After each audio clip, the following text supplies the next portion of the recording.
Wednesday afternoon Kangana Ranaut जैसे ही पहुंची Mumbai, airport पर कंगना रनौत के सपोर्टर्स और उनके खिलाफ प्रोटेस्ट कर रहे लोगों की भीड़ इकट्ठा हो गई। कंगना के सम्मान में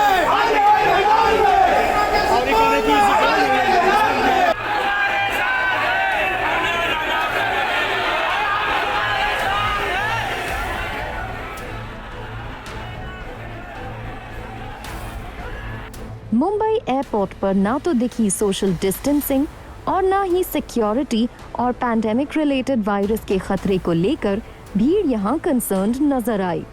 लेकिन क्योंकि कंगना रनौत को वाइट प्लस सिक्योरिटी मिली हुई थी, उन्हें वीआईपी गेट से बाहर निकलने का मौका मिला और भीड़ को अवॉइड करते हुए तुरंत कंगना रनौत पहुंच गईं अपने पाली हिल रेजिडेंस, जहां नजारा कुछ ऐसा था।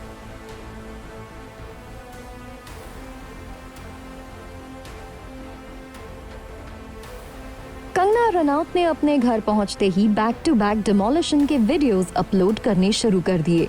वैसे तो कंगना रनौत के खिलाफ बॉलीवुड में ढेर सारी आवाजें आज से पहले उठ रही थीं, लेकिन कंगना रनौत के ऑफिस के डिमोलिशन की न्यूज जैसे ही सामने आई, बॉलीवुड सेलेब्स से लेकर टीवी सेलेब्स और महाराष्ट्र के एक्स सीएम देवेंद्र फडणवीस से लेकर आम लोगों तक सभी ने बीएमसी के इस मूव को क्रिटिसाइज किया है।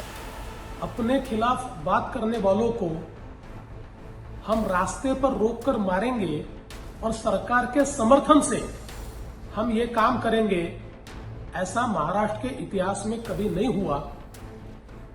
जो बात गलत है उसको गलत कहना ही चाहिए, लेकिन उस बात से महाराष्ट्र का जितना अपमान होता है या महाराष्ट्र पुलिस का जितना अपमान होता है, उतना ही अपमान सरकार जिस प्रकार की कार्रवाई कर रही है उस कार्रवाई के कारण महाराष्ट्र का पूरे देश में हो रहा है। अगर इलीगल कंस्ट्रक्शन है तो जरूर कार्रवाई होनी चाहिए, लेकिन सबके साथ ये कार्रवाई होती तो निश्चित रूप से उचित कार्रवाई होती।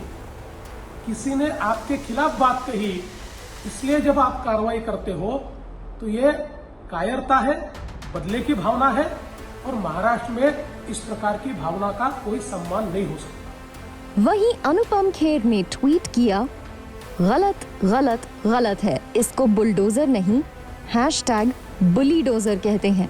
किसी का घरौंदा इस बेरहमी से तोड़ना बिल्कुल गलत है। इसका सबसे बड़ा प्रभाव या प्रहार एट कंगना टीम के घर पर नहीं बल्कि मुंबई की जमीन और जमीर पर हुआ है। अफसोस अफसोस अफसोस है।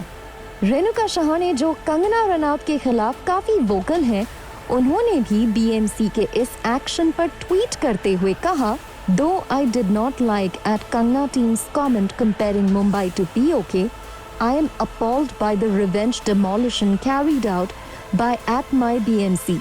You do not have to stoop so low. At CMO Maharashtra, please intervene. There is a pandemic we are dealing with. Do we need this unnecessary drama? Dia Mirza also tweeted, I don't agree with many of the things Kangana has said in the last few months. The name calling, the vicious personal attacks on individuals, the vilification of people. At the same time, I am not okay with her being subjected to personal attacks. वैसे कंगना रनौत खुद भी चुप रहने वालों में से नहीं है, and she has posted many tweets and questioned the decision of BMC. और एक बार फिर कंगना रनौत के निशाने पर आए फिल्म मेकर करण जौहर। फिलहाल कोर्ट ने BMC के एक्शन पर स्टे लगा दिया है और आज फिर से इस मामले में सुनाई होगी।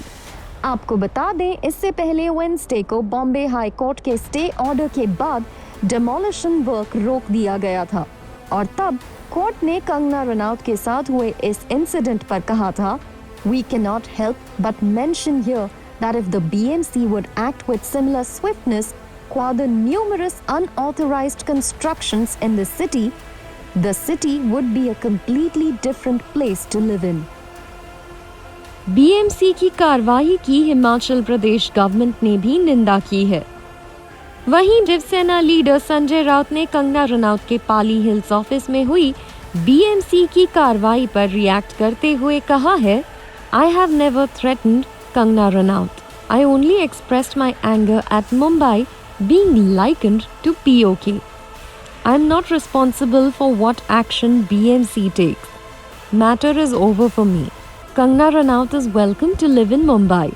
In another development, reportedly Kangana Ranaut को बृहन मुंबई म्यूनिसिपल कॉर्पोरेशन ने दूसरी स्टेट से आने पर 14-day होम क्वारंटीन रूल से राहत दे दी है। As reportedly, वो यहाँ 4 दिन के लिए ही आई थी and she is scheduled to leave Mumbai on September 14th. Reportedly, अपनी इस शॉर्ट विजिट के बारे में कंगना रनौत ने BMC को ऑनलाइन एप्लीकेशन दी थी।